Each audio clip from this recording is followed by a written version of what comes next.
Hello everybody, welcome back to the GSMC Hoops and Heels Women's Sports Podcast brought to you by the GSMC Sports Network.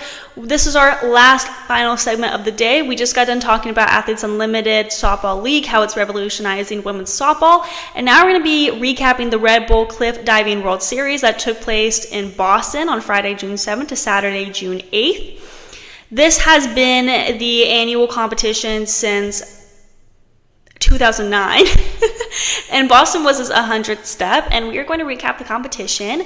There are videos of the competition posted on YouTube, and you can also find clips of people cliff diving on the Red Bull website if you're interested. I know this is not like the most popular competition in the world right now, but it has been very much going viral on TikTok and YouTube with some of the videos, so I recommend watching that. Okay, let's begin.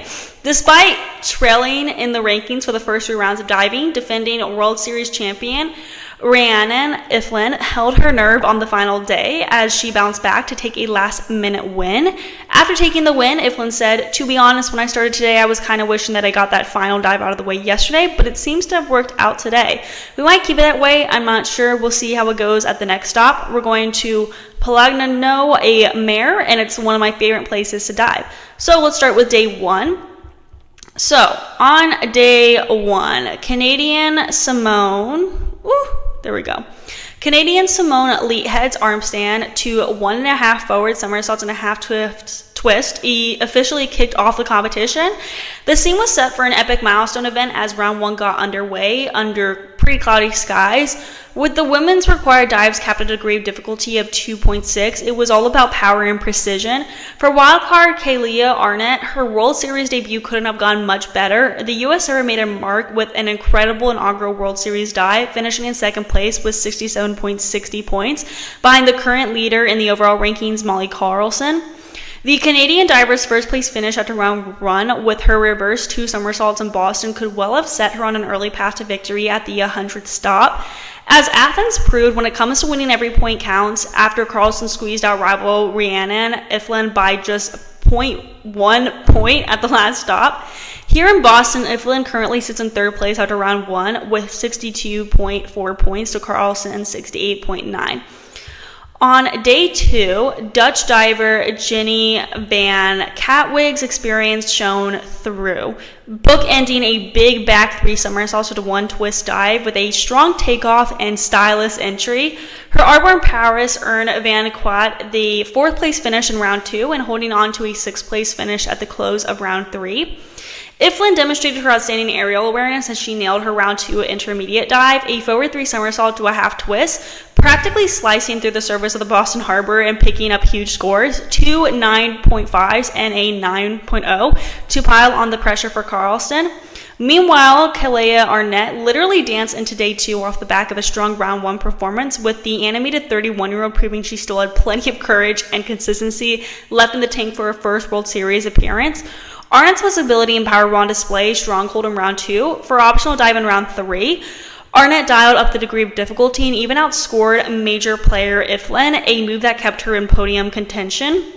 Carlson was the final women's diver out on the platform in both diving rounds on day two, but on both occasions the Canadian appeared calm and confident, first nailing a back two somersaults, two twists before performing her most difficult five of the competition for her round three optional dive. From the moment Carlson launched on the platform, the 25-year-old found the perfect balance of speed, power, and precision to earn an 8.0 and two 8.5s from the judges. Adding in a 4.4 level of difficulty, Carlson's final round three score put a healthy margin between her first place finish with 269 points so far to Iffland's 253.95 points. On the final day, day three, Morgan Herculano of Switzerland opened the day. The U.S. divers garnered a lot of love from the crowd, with Ellie Smart finishing on a more positive note as she regained some ground on the score sheets after her day two riskier big dive failed to deliver ample points for the American. Meanwhile, Melly Carpenter showcased her incredible strength, throwing down a neat dynamic back three somersaults to two twists and picking up 101.20 points and a fourth place finish overall. Arnett, the American wildcard who had been shaking up the score sheets in the first 3 rounds, looked to be holding her own against giants Iffland and Carlson. Arnett appeared to be on a mission to have the most fun of any diver out on the platform, even despite the fact that she was making her own little piece of cliff diving history by bringing a brand new dive to the World Series. The wildcard fearlessly launched into her reverse 3 somersaults in the pike position and made barely a splash as she sliced into the surface of the marina.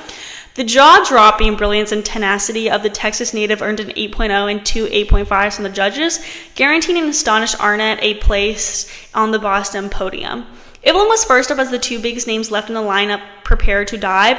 The 7-time World Series champion came into the 4th and final round with her highest level of difficulty, saving her most difficult dive for last, with rival Carlson having already performed her most top difficult dive on day 2 in round 3. A seemingly more relaxed Iffland pulled out an almost flawless back 3 somersaults 2 twists, emerging from the Boston Harbor all smiles, content that she had done all she could do as she picked up 3 8.5 point averages, giving her a huge advantage ahead of Carlson's closing dive. Carlson perched on the pinnacle of pressure on the 21-meter platform with only 3 seconds of airtime between the Canadian diver and a Boston victory. She needed an average score of 8.8 from the judges to secure the win with her inward triple somersault, but when it came down to the wire, a slight drift and an over-rotation cost Carlson the win. Carlson's score of 2 7s and a 7.5 left Iffland victorious, with a shocked Arnett finishing in 2nd place overall in her first ever World Series appearance after beating Carlson by less than 1 point.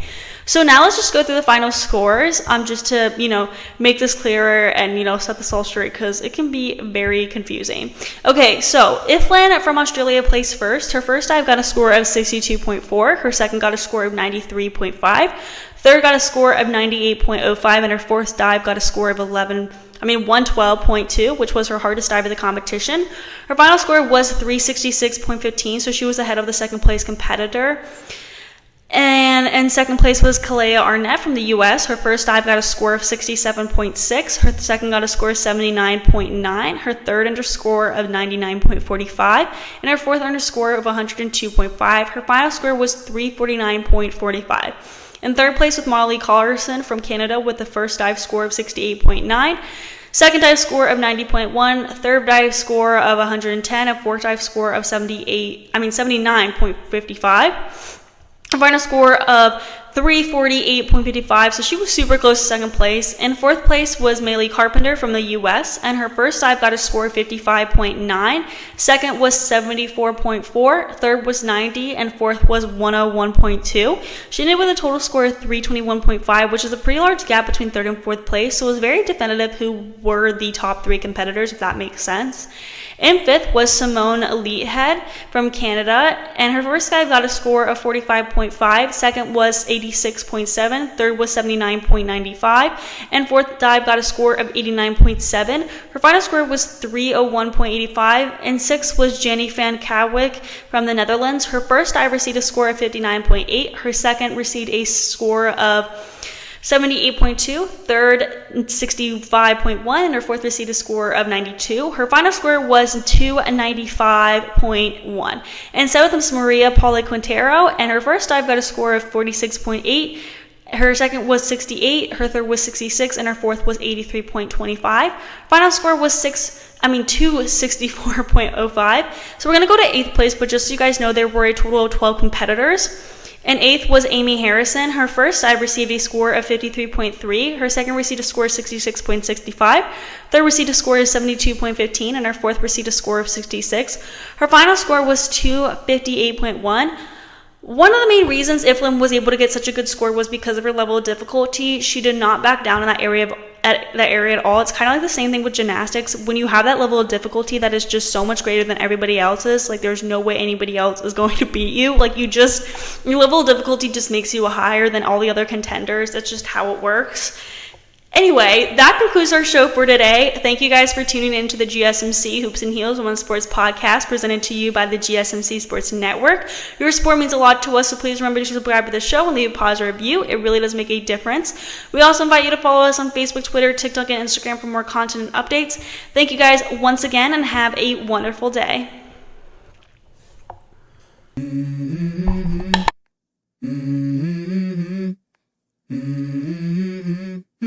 Let's go. I wake up to a little bit of drool on my pillow, feel like it's gonna be a bad day.